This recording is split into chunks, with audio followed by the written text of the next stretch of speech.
Chapter 5. How to be more positive. Quote, "Love life, and life will love you back." End quote. Alfred Rubinstein. The previous chapters laid the foundation for achieving a full life.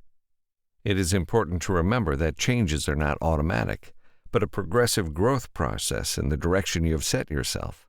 However, other factors can facilitate this growth path.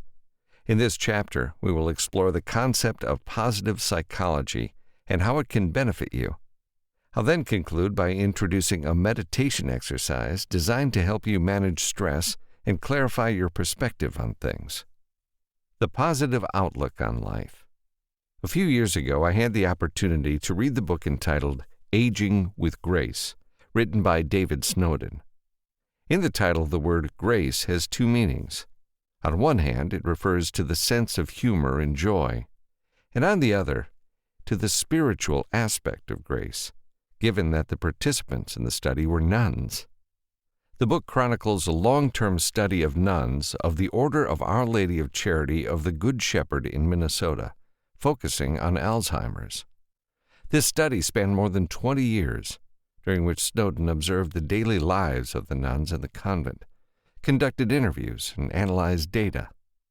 The aim of the book was to explore the lifestyle of nuns and how it influenced their physical, mental, and emotional health, to increase public understanding of aging and Alzheimer's disease, as well as its risk and protective factors.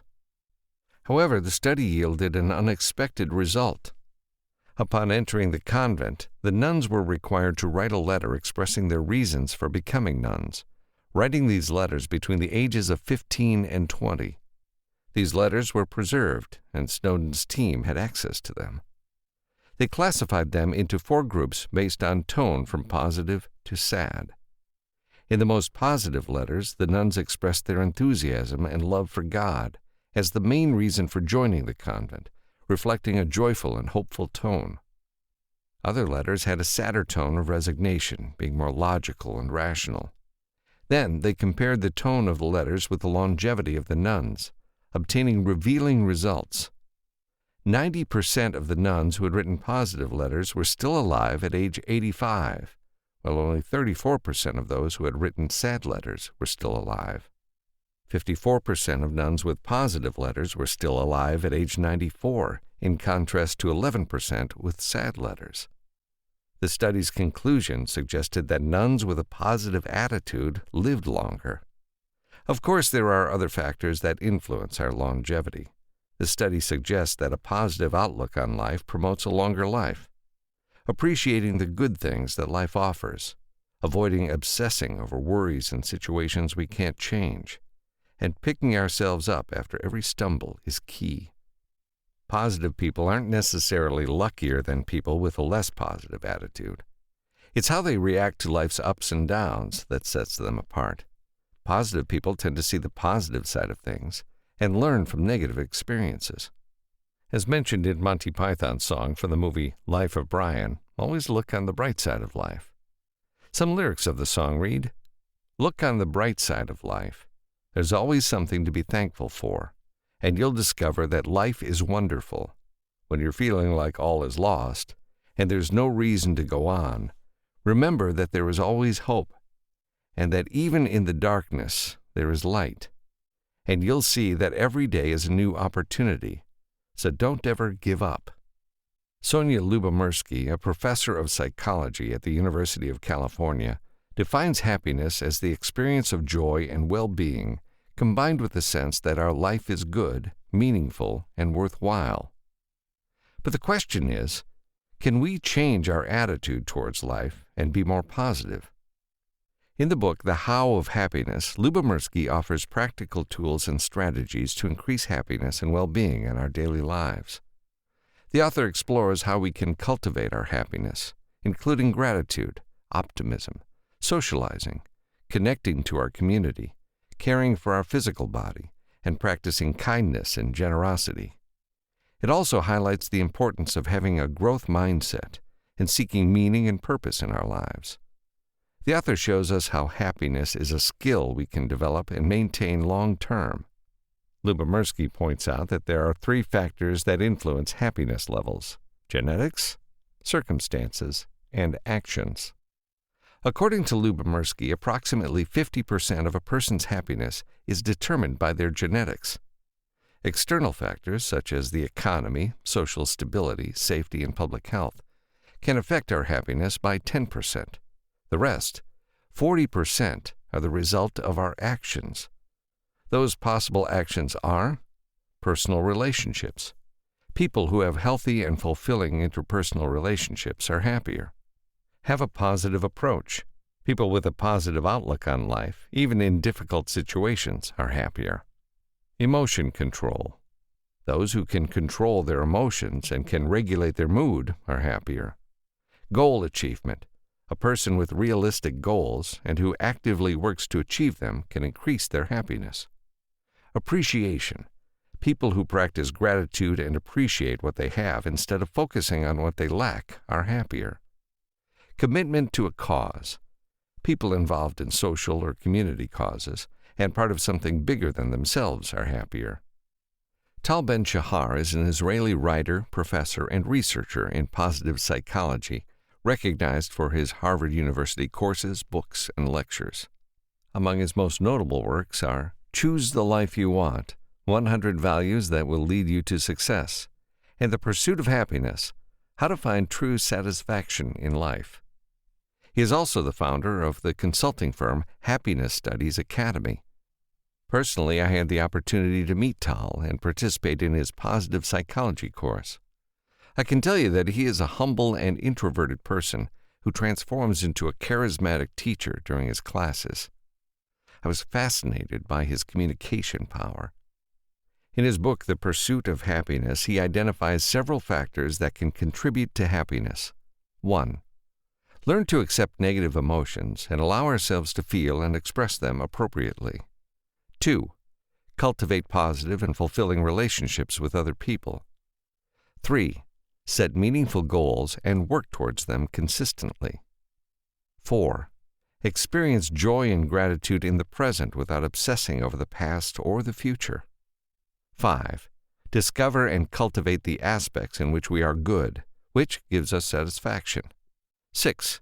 Create a pleasant and safe physical environment for ourselves and those around us. 7. Practice self-compassion and understand that it is normal to fail or have weaknesses. 8. Foster a sense of purpose and meaning in life, and connect to a meaningful community and/or transcendent purpose. Ben-Shahar points out that each of us achieves happiness in different ways. The key is to discover what aligns with your personal interests. Sonia Lubomirsky and Ben-Shahar propose a series of points contributing to a more satisfying life. There are factors we cannot control, such as our genetics or what happens in the environment. But what we can control can significantly impact how we live our lives. Having a positive attitude, taking care of relationships with others, carrying out activities where you use your talent and are useful to the community, and having a purpose in life are aspects that contribute to the development of your full life. I would add to this the importance of taking care of your health through a healthy diet, adequate rest, and exercise, which we have already addressed in previous chapters. Exercise to increase your positivity. In the chapter on relationships with others, I shared with you an exercise consisting of writing a letter or calling someone you are very grateful to. There's another exercise that will have a great impact on your attitude. As we tend to remember the negative things and ignore the positives, this exercise will help us to remember and appreciate the good things that have happened during the day. It's called Counting the Blessings. You can do it alone or with others, such as your partner and children. At the end of each day, reflect on all the good things that have happened to you. Write them down on paper and put them in an urn. At the end of the week or month, pull out those slips of paper and read them. This will remind you of all the good things that have happened to you during that time. If you repeat this exercise, it will become a habit. Rest assured, you'll start noticing more positive things, thus increasing your positivity about life. Another way to strengthen a positive attitude toward life is to meditate. Meditation. In this section, we'll discuss stress and when it becomes detrimental to our health, as well as how meditation can help us to manage it. Robert Sapolsky is an American biologist, neuroscientist, and a professor of biology, neurology, and neurological sciences at Stanford University. He is also the author of the book Why Zebras Don't Get Ulcers, in which he explores the effects of prolonged stress on the human body and how to mitigate it. I attended his course on stress, where he gave the following example of zebras. When a zebra is grazing peacefully in the savannah and a lion approaches, it runs for its life. Two things can happen. The lion catches up with her and she becomes his lunch, or she avoids him and saves her life. In the latter case, the zebra returns to the herd and continues grazing, unconcerned about past danger. However, humans have a different relationship with stress. In our environment, there are no lions that want to eat us.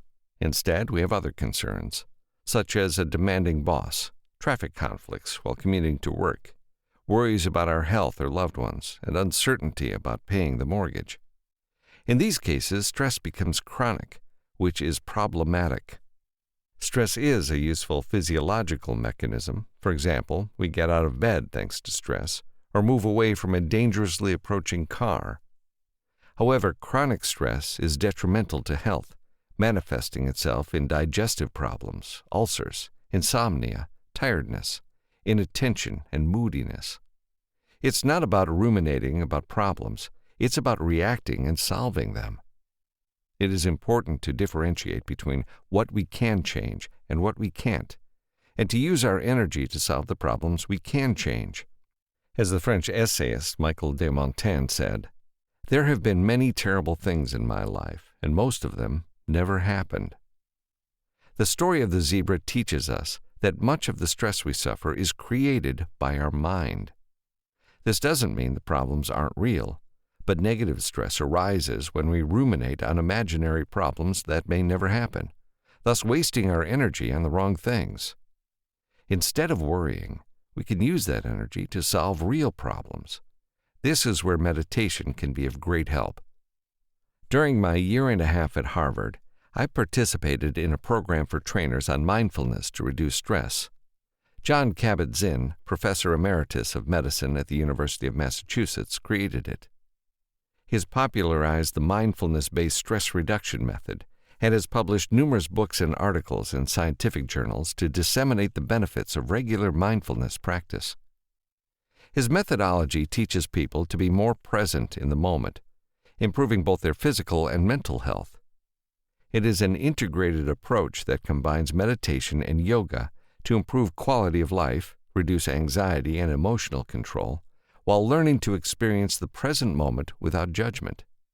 MBSR, mindfulness for stress reduction, is frequently used and is effective in improving quality of life and reducing stress, depression, anxiety, and chronic pain, among other mental and physical health benefits. In meditation, the mind is trained to be in the present moment and directly observe the breath and bodily sensations.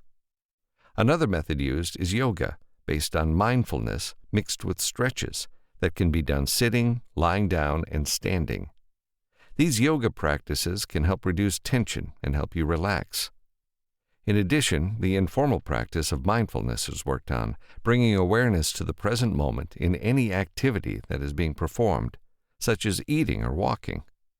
Continued meditation produces beneficial effects, such as increasing concentration and productivity, promoting relationships, reducing stress, and improving health and well-being. Personally, I practice meditation regularly. In a small room at home dedicated to it, I meditate for about 20 minutes each day before I go to sleep.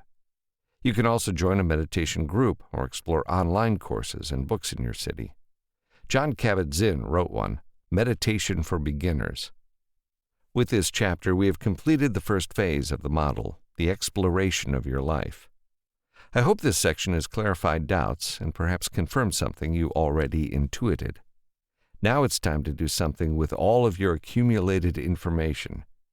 This is the creation phase of the model. That is, we will apply all that information to design the life you want. Here you'll define your values and goals before continuing with a visualization exercise. Extra resource, Oxford Quiz to measure your happiness. See page 31 of the PDF workbook. The University of Oxford offers a free short questionnaire to measure your subjective level of happiness. Dr. Steve Wright designed it, and consists of 29 questions focused on different aspects of life that influence happiness, such as social relationships, achievements, sense of purpose, and personal satisfaction. Responses are rated on a scale of 1 to 6, where 1 means not at all and 6 means extremely. In the end, the total score is used to measure the overall degree of happiness in a person and to help detect potential emotional problems, such as depression or anxiety. You can find the website on page 31 of the PDF handbook, and I'll give it to you in a moment, but it's only offered in English. www.meaningandhappiness.com/Oxford-happiness-questionnaire/214/.